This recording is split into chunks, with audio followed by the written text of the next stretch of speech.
En esta ocasión, desde nuestro subreddit favorito, Ask Reddit, les traigo las historias de personas que lograron lo absoluta y completamente imposible, solo porque nadie les avisó que no se podía. Quédense, porque la última regla rota los va a dejar helados.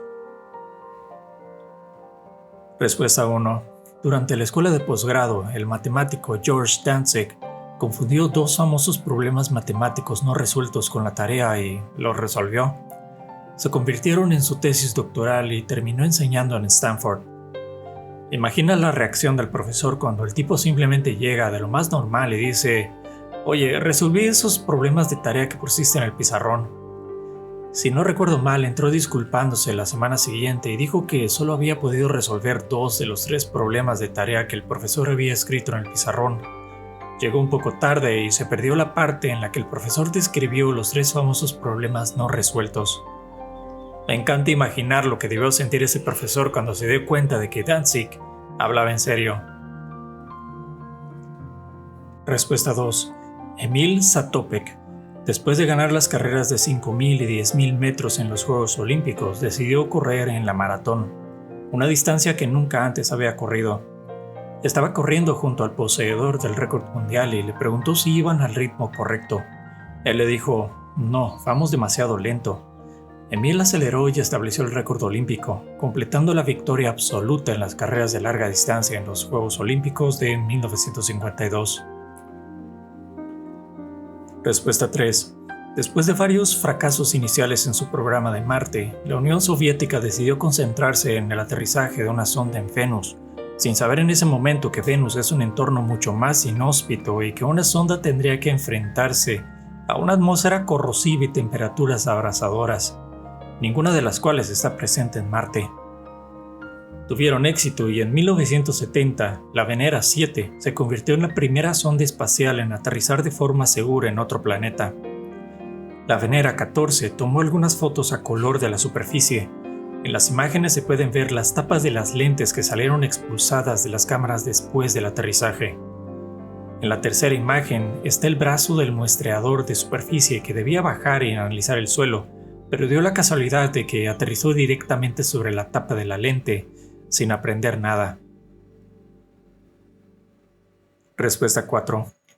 Bill Atkinson desarrolló ventanas superpuestas para la Apple Lisa porque pensó que se lo había visto hacer a Xerox PARC, así que ideó una forma de hacerlo e inventó QuickDraw en el proceso. Básicamente encontró una manera de redibujar solo la parte de la ventana que realmente se necesitaba. Resulta que la interfaz gráfica de usuario de Xerox, Smalltalk, en realidad solo tenía ventanas en mosaico, y si las ventanas se superponían, el sistema tenía que redibujar todo, lo cual era muy lento. El equipo de Xerox quedó atónito cuando vio que Apple había sido capaz de lograr ventanas superpuestas fluidas. Atkinson comentó más tarde que si hubiera sabido que Xerox en realidad no había resuelto el problema, probablemente se habría rendido, pensando que era matemáticamente imposible en una computadora de baja potencia. Escuché que la Lisa era en realidad bastante potente para la época. Fue parte de la razón de su fracaso. Su precio para ofrecer ese rendimiento era demasiado alto y al no tener una aplicación estrella más allá de su impresionante interfaz, no había razón de peso para desembolsar tanto por una. Era el equivalente a $30,000 en dinero actual. Mi padre compró una al final de su producción cuando estaban a mitad de precio. Recuerdo desempacar el disco duro de 5 MB y reírme a carcajadas de cuánta capacidad era eso. Respuesta 5. Un amigo era levantador de potencia cuyo progreso se estancó en un punto. No podía aumentar su sentadilla máxima. Mientras tomaba un trago de agua después de una sentadilla cercana a su máximo, sus asistentes colocaron un disco adicional de 2.26 kilogramos en cada extremo como una broma, esperando que él tuviera dificultades debido a la confusión. Esto habría hecho que el levantamiento fuera de unos 2.26 kilogramos más allá de su máximo. Mi amigo regresó y levantó fácilmente la barra más pesada. Una vez que se lo dijeron, rompió cualquier barrera mental que tuviera y progresó mucho más en las siguientes semanas. Respuesta 6. Vuelo 232 de United. Un error de fabricación en el disco del ventilador del motor montado en la cola, el número 2, Hizo que éste explotara durante el crucero y destrozara la cola del avión. Cortó las 3 líneas hidráulicas utilizadas para los controles de vuelo, lo que era un escenario que el fabricante y las aerolíneas consideraban irrecuperable. Los pilotos entrenan para muchas cosas, pero las aerolíneas no se molestaron en entrenar a sus pilotos sobre qué hacer si esto sucedía, porque se consideraba, un fallecimiento seguro. Quedaron casi por completo incapaces de controlar el avión. A pesar de esto, los pilotos descubrieron que podían dirigir la aeronave utilizando el empuje diferencial de los motores, aumentando y disminuyendo la potencia en los motores montados en las alas para hacer que el avión ascendiera, descendiera y girara hasta cierto punto. Debido a que el avión estaba inclinado a la derecha cuando ocurrió el incidente, las superficies de control se quedaron atascadas en una inclinación a la derecha y, por lo tanto, solo podían realizar giros a la derecha. Al hacer esto, lograron descender de la altitud de crucero, alinearse con una pista y ejecutar un aterrizaje que salvó a 185 personas. Desafortunadamente, 112 fallecieron, pero más de la mitad de los que iban a bordo sobrevivieron. Permítame reiterar, los ingenieros y ejecutivos de las aerolíneas consideraban que esta situación significaba un fallecimiento al 100% para todos a bordo, hasta que el punto de que ni siquiera perdieron el tiempo entrenando para ello. Tras el incidente, intentaron recrear lo sucedido en un simulador para ver si habrían podido salvar a más personas. Entre 28 intentos en el simulador, ni una sola persona pudo producir las condiciones para un aterrizaje con supervivientes, y aún así los pilotos de este avión lo lograron en la vida real sin entrenamiento y sin un plan sobre qué hacer. Hay mucho más en la historia que no cubrí aquí, pero fue algo extraordinario. Respuesta 7. Ignaz Semmelweis.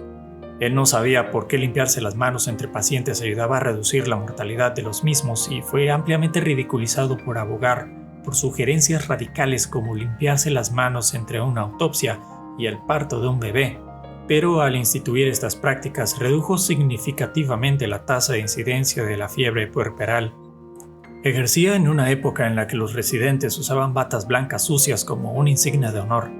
Soportó muchísimos abusos por decirle a la gente que lavarse las manos salvaría vidas. Fue recluido literalmente en un hospital psiquiátrico por abogar por prácticas de higiene más seguras, donde fue severamente golpeado y finalmente terminó falleciendo por una infección de gangrena. Esto fue antes de los experimentos de Pasteur y del comienzo de la teoría de los gérmenes. Él no sabía qué causaba la enfermedad, pero sabía que había algo que no podíamos ver que estaba dañando a la gente. Respuesta 8. En abril de 2025, un hombre fue hospitalizado cuando el cáncer dejó de responder al tratamiento y se extendió al 99% de la médula ósea, dejándolo efectivamente sin sistema inmunológico y sin plaquetas para detener o coagular cualquier hemorragia. Mientras estaba hospitalizado, contrajo COVID, 2 infecciones bacterianas en la sangre y desarrolló un tipo secundario de cáncer, leucemia. Todos los especialistas consultados dijeron: no hay nada más que podamos hacer. Está demasiado débil, está demasiado grave. A la esposa le dijeron que le quedaban 1 o 2 semanas de vida, pero el hombre no sabía esto. Su esposa no dejaba de decirle: vas a estar bien y no es tu momento. Así que tras transfusiones de sangre y de plaquetas diarias, pasaron las 2 semanas. El hombre ganó peso, los antibióticos eliminaron las infecciones de la sangre y el COVID se resolvió. Finalmente estuvo lo suficientemente fuerte como para intentar una última jugada desesperada. Un tratamiento de quimioterapia de 3 días tan fuerte que aún podía acabar con él. Sin nada más que perder, la esposa aceptó. Y funcionó. El hombre fue dado de alta en mayo de 2025 y con infusiones semanales está escribiendo esta publicación 1 año después. Todo porque su esposa no le dijo que era imposible. Así que él lo hizo de todos modos. Respuesta 9. Alfred Lothar Wegener, el padre de la tectónica de placas. Después de leer relatos de registros fósiles de diferentes lugares que eran similares, Alfred reconoció que las ubicaciones en diferentes continentes tenían similitudes y se juntaban unas con otras. Sin embargo, Alfred no era geólogo, era meteorólogo. Eso no le impidió presentar su teoría a los geólogos, quienes reconocieron de inmediato su brillantez y lo colmaron de elogios. Es broma. Los geólogos consagrados ridiculizaron su teoría, le encontraron un montón de fallas y lo despidieron. Alfred regresó a casa, resolvió todas sus objeciones y volvió a presentar su teoría al año siguiente. Cuando los geólogos consagrados volvieron a rechazarla, le encontraron un montón de fallas nuevas y lo mandaron a casa, donde Alfred volvió a resolver todos los problemas de su teoría y la presentó de nuevo al año siguiente. El obstinado rechazo de Alfred a aceptar que las masas continentales no podían moverse dio origen a toda la rama de la tectónica de placas. Tal vez no sea tanto que no supiera que no podía, sino más bien que se negó a aceptar que no podía. Su tenaz terquedad no movió montañas, pero demostró cómo podían moverse. Es increíble cómo el no saber que algo es imposible a veces es justo lo que necesitamos para lograrlo. Si te gustaron estas historias, por favor dale un buen like, suscríbete, activa la campanita, comparte el video y no te olvides de darle mucho like. Tu apoyo es vital para que sigamos creciendo y alcancemos juntos esa meta de los 1000 suscriptores. Sin más por el momento, hasta pronto. Muchas gracias por escuchar la ñ de Reddit. Si te gusta lo que hago, apóyame dándole like, comentando y suscribiéndote activando la campanita para poder hacerle llegar a más personas estas historias.